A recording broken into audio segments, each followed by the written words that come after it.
All right, Stranger Things fans, buckle up, because Season 5 is here, and if you thought Hawkins couldn't get any weirder, Vecna just proved you wrong. We're diving deep into the 5 most insane and hilarious ways Will could potentially take down Vecna, the creepy upside-down overlord who has been giving Hawkins the kind of bad Yelp reviews you can't ignore. By the end of this, you'll understand hidden connections, shocking reveals, and maybe even why Steve Harrington still somehow matters in the final battle, all while laughing at just how chaotic these kids' lives have become. Support this content by liking, sharing, and subscribing for more upcoming theories.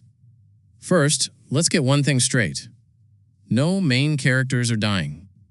I mean, come on, it's Stranger Things. They wouldn't dare snuff out Eleven, Mike, or Will permanently. Netflix needs their merch sales, after all. Barb and Bob? Sure. Random teens? Absolutely. But the OG crew? Not a chance.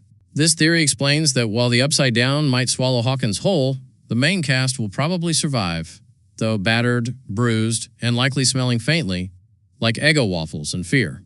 That said, some characters are clearly flirting with disaster. Steve and Jonathan, for instance.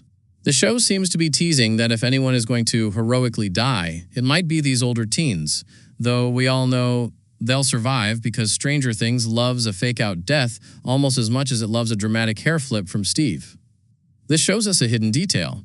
The writers know the audience would riot if Eleven or Will got zapped for good. Still, Steve might find himself swinging a baseball bat one last time while Jonathan hacks the Upside Down's Wi-Fi, or something equally heroic. And speaking of Eleven and Will, here's where the breadcrumbs begin.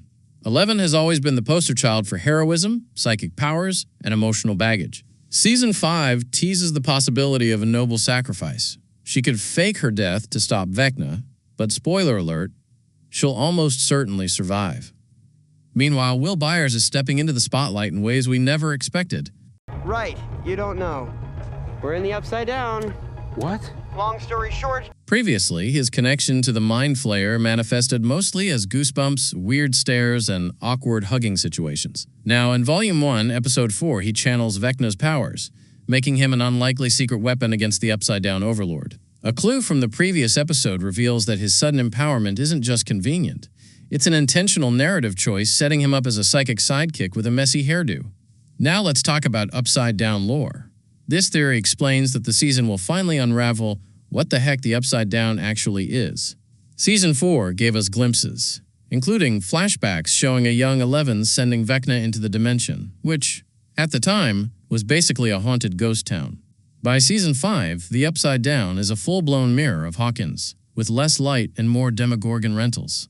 The first Shadow stage play adds even more, revealing that the government first stumbled upon this creepy, alternate reality in the 1940s. That's right.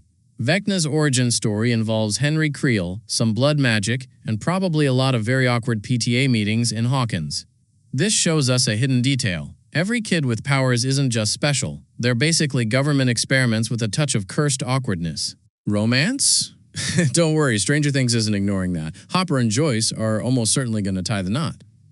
This theory explains that we've seen hints in the first episodes of Season 5 that Hopper has proposed, and Joyce is probably considering it because even in apocalyptic timelines, love or a good apartment rental matters. Lucas and Max are likely to reconcile after Max's coma, and what about the Nancy-Steve-Jonathan triangle? Let's just say Nancy's probably going solo while Steve and Jonathan live to see another awkward prom. But now for the truly fun part, Will versus Vecna. There are 5 wild ways Will could potentially defeat him. First, the most obvious, and maybe the nerdiest, a full-on psychic showdown. Will, channeling Vecna's powers, goes all Jedi, using his newfound abilities to outthink and outmanipulate the dark entity. This theory explains that Will's quiet intelligence, combined with Eleven's ongoing guidance, might allow him to sneak inside Vecna's mind and literally throw him a brain combustion curveball. Think less lightsaber, more brain wrangling. Second, awkward family therapy. Imagine a scene where the Hawkins kids set up a group intervention for Vecna. Hey Vecna, how about we talk about your feelings before you destroy everyone? This shows us a hidden detail. Stranger Things loves ironic humor, and the idea of a supernatural villain attending therapy is peak meta-fun. Imagine Vecna rolling his eyes while Dustin awkwardly snacks on his own fingers because D&D habits are hard to break, and Lucas tries to mediate. Third, an 11-assisted Power Rangers routine. Yes, we're talking team attacks, synchronized jumping, and dramatic hair flips. Will uses Vecna's powers. 11 channels her own psychic energy, and they coordinate like a telekinetic, synchronized swimming squad. A clue from the previous episode reveals that small hints of this coordination were already shown when Will subtly influenced objects and 11 reacted in perfect sync. It's almost cinematic ballet, but with more screaming and shadow monsters. Fourth, the unlikeliest hero, Steve Harrington. Again, somehow Steve's charm, bat-swinging skills, and hair defy physics and morale, giving him the ability to distract Vecna long enough for Will and 11 to finish the job. This theory explains that Steve's role in the series finale is probably comic relief mixed with essential plot-driving competence. Remember the battle against the Mind Flayer in Season 2? Exactly. If anyone can misdirect a dark psychic overlord while looking good, it's Steve. Finally, the Dungeons & Dragons plan. Everything in Stranger Things started with D&D, so naturally, it ends with D&D. Imagine a climactic battle sequence where they literally roll dice, consult character sheets, and determine the fate of Hawkins. Will's dice roll could decide Vecna's demise, while Steve and Nancy argue about spell effects, and Jonathan quietly judges their tactics. A clue from the previous episodes shows the kids often applied D&D logic to real-life scenarios, making this a satisfying, humorous, and meta way to wrap the series. Throughout all of this, we'll finally understand the true structure of the Upside Down, the Mind Flayer's goals, and the secret history of Henry Creel.